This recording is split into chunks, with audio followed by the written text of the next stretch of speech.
Uhawe ikaze mu kiganiro inyigisho za Bibiliya. Muri iki kiganiro tugenda turaba ibice vy'ivyanditswe muri Bibiliya yera ijambo ry'Imana, tukarimbura insiguro yavyo. Ni ikiganiro gitanga inyigisho z'ivyanditswe vyera mu kiringo c'imyaka 5.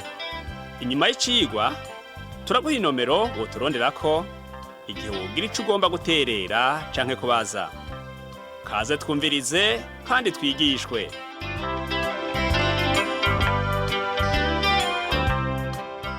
Nshuti nawe mugenzi, mukunzi washimye gutega amatwi kino cigwa c'inyigisho za Bibiliya usanzwe utegurirwa n'ishirahamwe Transworld Radio mu Burundi, ndakuramukije amahoro y'umwami wacu Yesu Kristo abane nawe. Uri kumwe na Pastor Samuel Nsabimbona sanzwe ndazigushikiriza. Mu cigwa giheruka twaravye cane ivy'Abalewi bari bagenewe, ingene Abisirayeli bongeye kugabishwa mu vy'ugusenga ibigirwamana, n'ingene Mose yavugishijwe ivya Mesiya. Uwo Mesiya Imana yari yarasezeranye niwe Kristo Yesu, uwaje ari umukiza w'abari mw'isi bose. Uwo niwe twumvise yuko twese dukwiye kumvira. Tugarutse kuvyo twabonye mu cigwa giheruka, twarabonye ivy'Abalewi bari bagenewe kuko batari bafise itongo bahawe nk'abandi b'Isirayeli.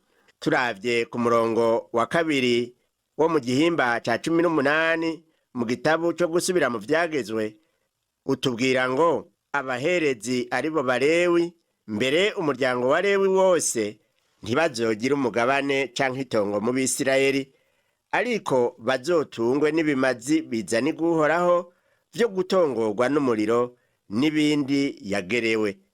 Ntibazogira itongo mu biwabo, Uhoraho niwe tongo ryabo nk'uko yababariye. Tubandanije kuraba ku mpembo y'abaherezi muri iki gihimba nyene ca 18 kuva ku murongo wa 3 kugeza ku murongo wa 5, haratubwira ngo ubu uzoba ari wo uba umugabane w'abaherezi, abantu bakwiye kuzohora babakurira. Uwutanze ikimazi ari inka canke intama azohore akurira ku muherezi igikenye c'ukuboko n'imisaya yose n'umushishito, kandi muzohore mubaha ku vya mbere, ku mpeke zanyu no ku mivinyu yanyu no ku mavuta yanyu ya elayo, n'ubwoya bwitanguye gukatwa ubwoya mu ntama zanyu, kuko aribo Uhoraho Imana yanyu yatoranije mu miryango yanyu yose, kugira ngo bazohore bakora igikorwa c'ubuherezi mu izina ryiwe, bo n'uruvyaro rwabo ibihe vyose. Ubwo nibwo buryo Imana ikoresha n'uyu munsi kugira ngo igikorwa cayo kibandanye mw'isi yose. Iragomba ko abantu bitanga mu gushigikira abayivugira hirya no hino. Twarabonye kandi ingene Abisirayeli bongeye kugabishwa ko badakwiye gukora ibizira amahanga abakikije yakora, vyaba ivyo gusenga ibigirwamana, gutanga abana kw'ibimazi, eka n'ibindi bizira vyo mu bintazi vy'abanyamahanga. Pawulo arongera kwibutsa mu ikete rya mbere yandikiye Timoteyo mu gihimba ca 4 ku murongo wa 1 ati, ariko Mpwemu avuga neza yuko mu bihe bizoza bamwe bazota ivyizegwa, bagashira umutima ku vy'impwemu zizimiza no ku vy'inyigisho z'abadayimoni. Ewe mugenzi uri kuranyumviriza, wiyubare kuko ico gihe caramaze gushika, ntutwagwe n'inyigisho z'abadayimoni. Uyu munsi birakomeye, usanga amakoraniro amwamwe asenga Satani. Hari ahantu henshi usanga gusenga ibigirwamana vyarabaye agaharawe, bigateba bikaboneka nk'ibisanzwe. Igitangaje nuko usanga mu basenga Satani harimwo abize cane b'abanyabwenge bakomakomeye. Erega Satani ntaco yiyubara, ntaco atinya, arubahuka, acinjira no mu nzu z'abakomakomeye. Ariko nshuti yanje, tumenye ko Imana itugabisha twese, kuko gusenga ibigirwamana ari ubuyobe imbere yayo. Dusomye ku murongo wa 13 no wa 14 muri iki gihimba ca 18 co mu gitabu cyo gusubira mu vyagezwe, tubandanya kubwirwa ngo ariko mweho muzobe abaroranye kuhoraho Imana yanyu, kuko ayo mahanga mugiye gusohora ari abantu bemera abaragurisha ibimenyetso n'abapfumu. Ariko mweho uhoraho Imana yanyu ntiyemera ko mugenza mutyo. Imana yagomba yuko ihanga rya Isirayeli, kandi ni naco igomba kuri twebwe, ryokwama riyizera rikama riyishingira intahe. Twarabonye kandi ko Imana yasezeraniye ab'Isirayeli kuzobahagurukiriza umuvugishwa ameze nkawe, ameze nka Mose, azova muri bo nyene, ngo azoba ari we bumvira. Uwo nawe yari umuvugishwa mukuru, ari we Mesiya. Abisirayeli bategerezwa kumviriza abavugishwa n'Imana kuko bababwira ukuri. Ariko igikuru nuko bari biteguriye kuzokumviriza umuvugishwa mukuru azoza, ari we Yesu Kristo.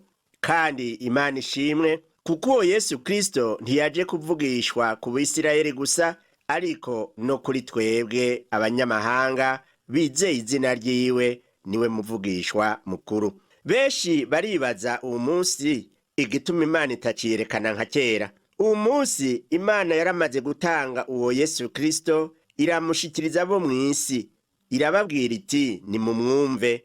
Twarabonye ko ijwi ry'Imana ryabwiye abari kuri wa musozi aho Yesu yakayangana, nk'uko tubisoma mu butumwa bwiza uko bwanditswe na Matayo, havuga ngo akivuga haza igicu gikayangana kibatera igitutu, kandi ijwi riva muri nyagicu riti, nguwu umwana wanje nkunda akampimbara, nimumwumve. Kubizera Yesu rero uwo munsi, Yesu Kristo niwe guhishurwa kw'Imana kuzuye. Ni naco gituma Mose yavuze muri iki gitabo cyo gusubira mu byagezwe mu gihimba ca 18 ku murongo wa 18 n'uwa 19, akababwira ati, azobahagurukiriza umuvugishwa nanje ava mu biwabo, ameze nkawe. Nzoshira amajambo yanje mu kanwa kiwe, nawe azobabarira ivyo ndamugeze vyose. Kandi utazokumvira amajambo yanje uwazovuga mu izina ryanje, nzobimuhora. Uribuka mugenzi yuko Yesu yagiye asubiramwo kenshi yuko amajambo yavuga atarayiwe, arayo Data wo mw'ijuru yamurungikanye. Mu gihimba ca 6 c'ubutumwa bwiza uko bwanditswe na Yohana, Yesu yagumye asubiramwo yuko yaje gukora ico Data agomba. Ivy'Imana yagombye kutubarira no kudukorera yabicishije muri Yesu. Nico gituma ataco dufise twobaza inyenyeri, canke izuba, canke ukwezi, canke ibindi twohava dufata nk'Imana, kugira ngo tumenye ivya kazoza kacu. Umwana w'umuntu afise akarimbi mu bihe no mu birere. Aho hambere naho habaye abavugishwa n'Imana benshi, ntihabuze no kuba n'abavugishwa b'ibinyoma, kubera ko Imana yari izi ko n'ibindi bihe ivyo bitazobura kubaho. Yaratanze ibipimo bizofasha gusuzuma ivyo abavugishwa bazoza. Reka dusome ico yacishije mu musavyi wayo Mose ngo abwire ab'Isirayeli, nk'uko tubisanga muri iki gitabo cyo gusubira mu byagezwe mu gihimba ca 18 uhereye ku murongo wa 20 ukageza ku wa 22. Haratubwira ngo, ariko umuvugishwa azokubahuka kwigenera ijambo ntamugeze kuvuga, akarivuga mu izina ryanje, canke akagira ico avuga mu izina ry'izindi mana, uwo muvugishwa azobizira apfe. Ariko nimwivuganya mu mitima yanyu muti, ijambo uhoraho atavuze tuzorimenya dute? Umuvugishwa azogira ico avuze mu izina ry'Uhoraho, hanyuma ntikibe ntigishike, ico kizoba kitavuzwe n'Uhoraho. Uwo muvugishwa azoba yubahutse kucigenera, ntimuzomutinye. Twihweze gatoya aya majambo. Yesaya yaravugishijwe neza n'Imana, kandi yaruvugishwa n'Imana koko. Ivyo twovyemezwa n'iki? Yesaya yavugishijwe ati, inkumi izotwara inda ivyara umwana w'umuhungu. Yaravuze neza ivyo kuza kwa Yesu Kristo, ivuka ryiwe, ukubaho kwiwe n'ugupfa kwiwe. Yesaya rero nawe nyene ntiyarazi aho ivyo bizobera, ariko yarabivuze abihishuriwe n'Imana. N'abavyumvise ngira ngo baritwengera gusa ngo mbega ivyo avuga n'ibiki ako kataraboneka. ariko Yesaya hari byinshi yavuga akerekana ahantu bizobera n'igihe bizobera, bikaba nyene nk'uko yabivuze abantu bakabibona. Ibyo rero vyatuma ata n'umwe yohakana ko Yesaya ari uvugishwa n'Imana. Uyu munsi ishengero riragabishwa cane cane ku vy'abigisha b'ibinyoma. Mw'ikete rya kabiri Petero yanditse havuga ngo ariko hari abigira abavugishwa n'Imana kandi mu bwoko bw'Abisirayeli, nk'uko no muri mwebwe hazoba abigisha b'ibinyoma bazozana inyigisho mu mpisho zirema ibice zitera guhona. Bazokwihakana na shebuja yabaguze, bihamagarire guhona gutebutse. Ijambo ry'Imana riratugabisha ngo twame twugavye twumvirize neza ivyo abantu bigisha. Uyu munsi hari benshi baza bafise akarimi gasosa, hamwe nyene womengo nta bantu b'Imana nkabo, ariko wumvirije neza ugasanga inyigisho zabo atari ijambo ry'Imana. Banyegezamwo ayandi majambo agobetse kandi ava kuri Satani. Nshuti yanje mugenzi utwumviriza, turagusabira ngo ntutwagwe n'inyigisho z'ibinyoma, kandi turizigiye ko Imana izokugirira neza. Nshuti mugenzi uduteze amatwi, mu cigwa c'uyu munsi rero turabandanya kumva ibindi vyagezwe Mose yashikirije Abisirayeli imbere yuko bashika mu gihugu c'isezerano, nk'uko tubisanga mu gihimba ca 19 n'icya 20 mu gitabo co gusubira mu vyagezwe. Tugomba rero kwigishanya twisunze ibi bintu bitatu ari byo vyibi. Ica mbere turaraba ivy'ibisagara vy'ubuhungiro, ica kabiri turaraba ivyerekeye ivyabona, ica gatatu naco turaraba ivyagezwe vyo kuvy'intambara. Mu kwihweza ijambo rya mbere ari ryo ry'ibisagara vy'ubuhungiro, reka tubanze gusoma ico Abisirayeli babwiwe muri iki gitabo co gusubira mu vyagezwe mu gihimba ca 19 kuva ku murongo wa 2 kugeza ku wa 4. Haravuga ngo muzokwirobanurire ibisagara bitatu hagati mu gihugu canyu, ico Uhoraho Imana yanyu abahaye ngo mucegukire. Muzoharure amabarabara ajayo, kandi ico gihugu Uhoraho Imana yanyu abahaye kw'itongo muzokigabanye mu bice bitatu, kugira ngo uwishe abone guhungira mu gisagara kimwe muri ivyo. Uku niko bikwiye kugenda ku vy'uwishe azohungirayo ngo abone gukira, uwuzokwica umuntu atabigize ibigirankana atarasanzwe amwanka. Imana yateguye ubuhungiro bw'uwishe atabigomba, kwari kugira ngo ntihagire abomugurukirako ikibiriraho bakamutsindaho ngo bahave bamwica batwawe n'ishavu. Ntiyagomba ko hogira uwuhanwa atabanje gucirwa urubanza rumukwiye. Ku murongo wa 5 no ku wa 6 naho turahabona akarorero c'ingene umuntu yashobora kwica atabigize ibigirankana. Haravuga ngo nk'iyo umuntu ajanye na mugenzi we mu kibira kwicira ibiti, akihanukira n'incabiti guca igiti, incabiti ikaroka ikamijukira kuri mugenzi we ikamwica, bene uwo azohungire mu gisagara kimwe muri ivyo abone gukira. Bibe bityo kugira ngo umuhozi amukurikiye ntazomuhamvye mu nzira agishavuye, bitewe nuko habaye kure akamwica, kandi atarakwiye gupfa kuko atarasanzwe amwanka. Imana yaratomoye yuko ibisagara vy'ubuhungiro atari ivyo gukingira abagirwa n'icaha c'ubwicanyi, abagikoze ibigirankana.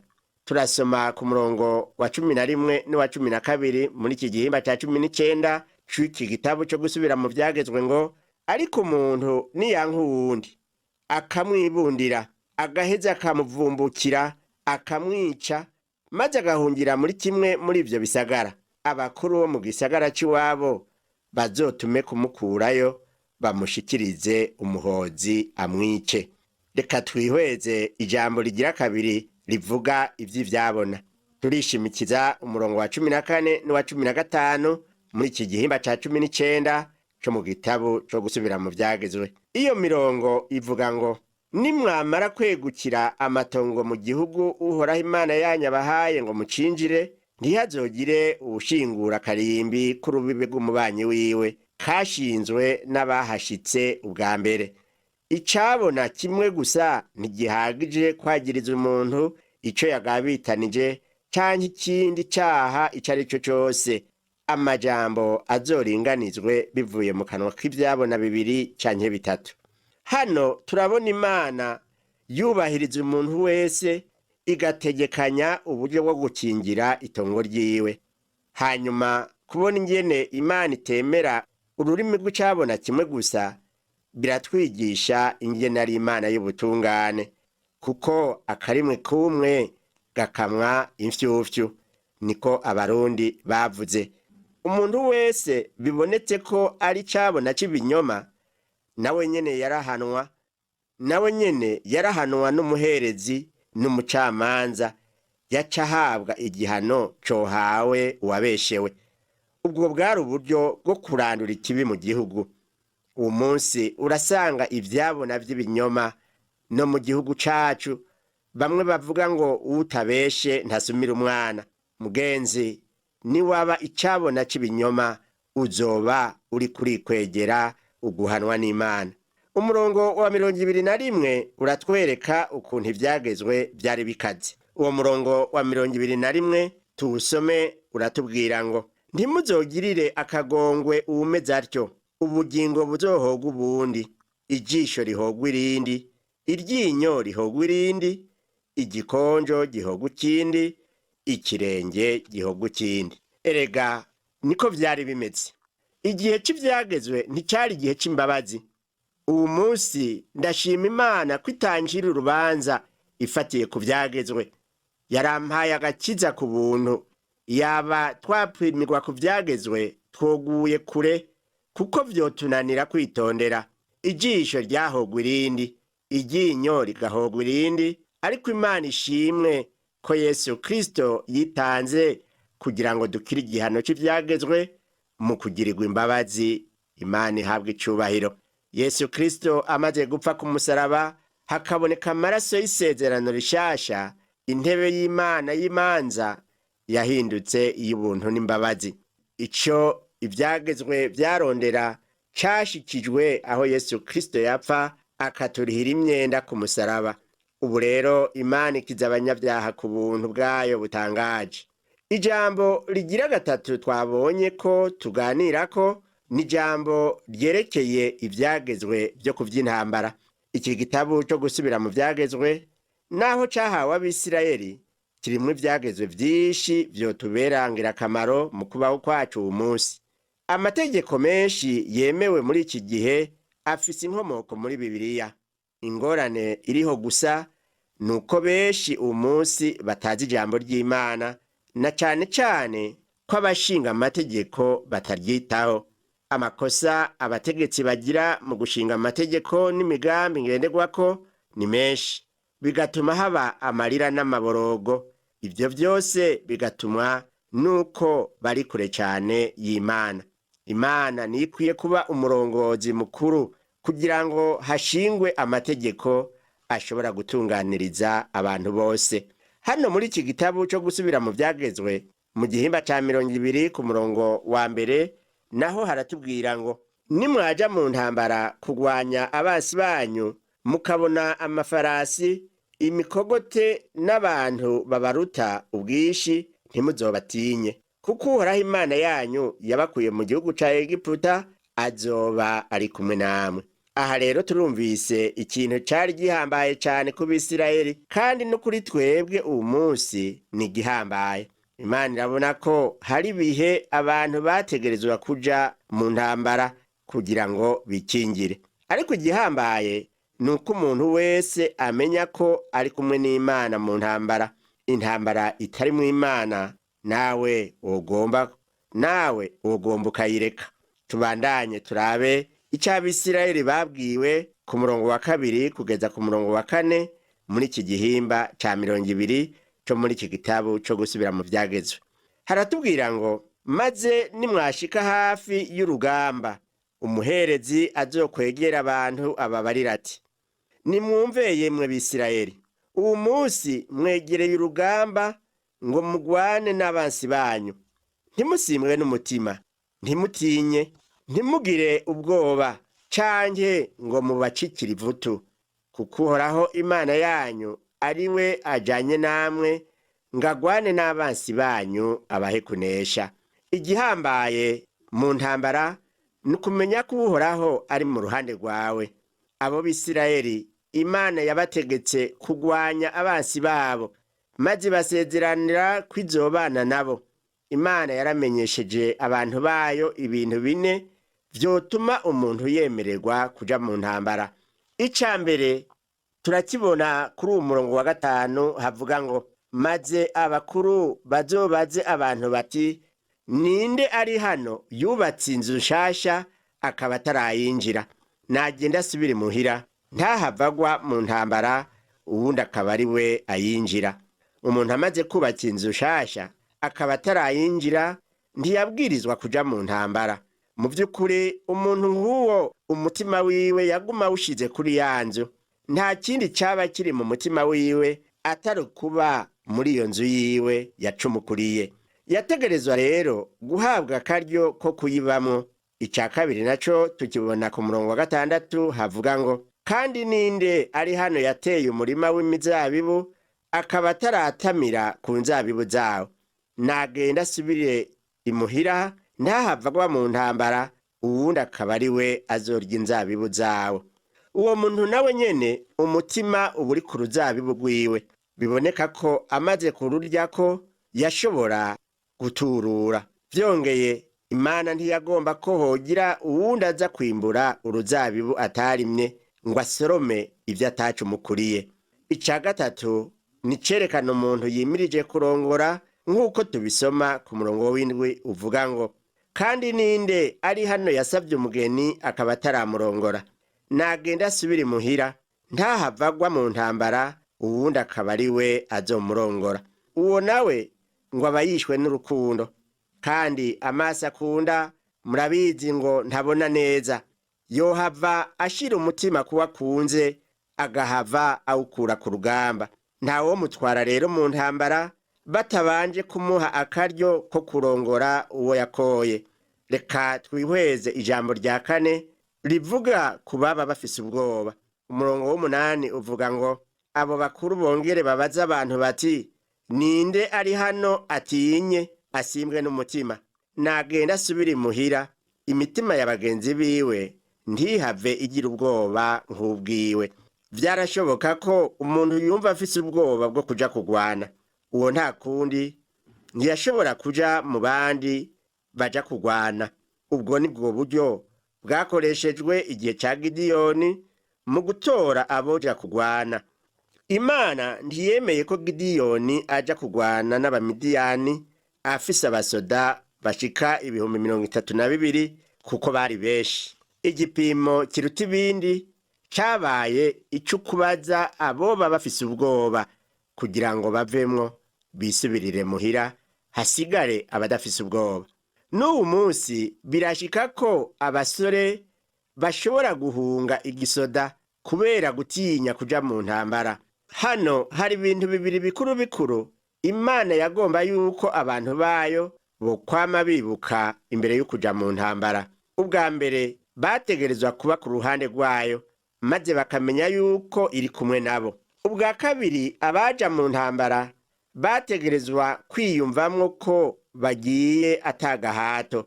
Muri iki gihe abanyapolitike bavuga menshi, kandi hakabamwo n'abanyabinyoma kugira ngo bironderere inyungu zabo ubwabo. Ivyo hari aho bituma abasoda babo bacika intege, bakumva ko batogononokegwa no kuja mu ntambara. Ariko Imana yoyo ibagira inama nziza.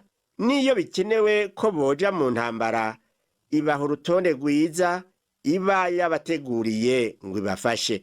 Tubandanye dusome ku murongo wa 10 kugeza kwa 12, twumve ico yabwiye abo bantu b'Abisirayeli ati, nimwashika hafi y'igisagara mugiye kugitera, muzobarire abo muri ico gisagara bishikane batarinze kugwana, maze nibemera kwishikana bakabugururira, muzoshinge abari muri ico gisagara bose ibikorwa vy'agahato babakorere. Ariko nibanka kwishikana bakagomba kugwana namwe, muzokikuze ico gisagara. Imana yakigabura mu maboko y'abana bayo kuko yaba yabateguriye intsinzi. Nshuti yanje mugenzi uriko urakurikirana kino cigwa c'inyigisho za Bibiliya, twihweje neza ivyo twigishijwe uwu munsi, haba ku vy'ibisagara vy'ubuhungiro canke kuri ibi vy'intambara, turumva ko Imana ari y'ubutungane. Imana iranka icaha, ariko kandi ntishaka kujaniranya. Agatima nkako niko Imana igomba ko nawe ugira. Wanka icaha kandi wirinde kujaniranya. Imana igufashe kugira ngo cane cane wewe ujejwe gutunganiriza abandi ugendere ubutungane. Nshuti yanje waruduteze amatwi, reka tugarukirize hano icigwa c'uno munsi. Ariko nagomba ndagutumire kuzobana nanje mu cigwa kizokurikira, aho tuzorabira hamwe ibijanye n'ibindi vyagezwe Abisirayeli bahawe bari mu kujabukira mu gihugu cabo c'isezerano. Tuzovugana n'ivyo uwapfuye batazi uwamwishe, ivy'abana b'intabarigwa. Tuzovugana kandi no kubazimiye no kubizimiye n'ibitakaye. Reka rero dusozere dusenga. Mana Data wa twese uri mw'ijuru, turagukengurukira ko wabereye Abisirayeli umurongozi mwiza. Uriko urabategurira kazoza ko mu gihugu bazobamwo. Wababwiye ingene bazokwiyubara kugira ngo bakore ibizotuma bamererwa neza, birinze gukora ibizira. Mana yacu uri mw'ijuru, nko gusenga ibigirwamana, kuba ivyabona vy'ibinyoma, canke guca imanza zitatunganye. Reka rero nsengere Mana uwo muntu ariko aranyumviriza, nawe yumvise akwiye kugira ico atunganya mu kwirinda. Umuhe kwirinda ivyo vyose kugira ngo asenge wewe Imana yonyene, kandi akubashe yumviye Kristo Yesu uwo cabona gikuru c'ivyawe. Ndabisavye mu izina rya Yesu Kristo umwami wacu, amen. Wakoze kumviriza icigwa c'ijambo ry'Imana c'uyu musi. Ushobora kumviriza n'ibindi biganiro by'inyigisho za Bibiliya, canke ukabikwega kuri uru rubuga rwa interinete rukurikira: http utuburungu tubiri uturongo tubiri duhengetse ttb akaburungu twr akaburungu org. Ushobora kumviriza ikiganiro co muri iyi ndwi, canke ugafyonda ahanditswe ngo rondera ukurikije itariki kugira ngo wumvirize ikiganiro camaze kurengana. Ushobora no gufyonda ahanditswe ngo rondera ukurikije ivyanditswe kugira ngo wumve ibiri muri ico gice c'ivyanditswe vyera ugomba. Ufise ico wunganira canke ubaza, twandikire. Email ni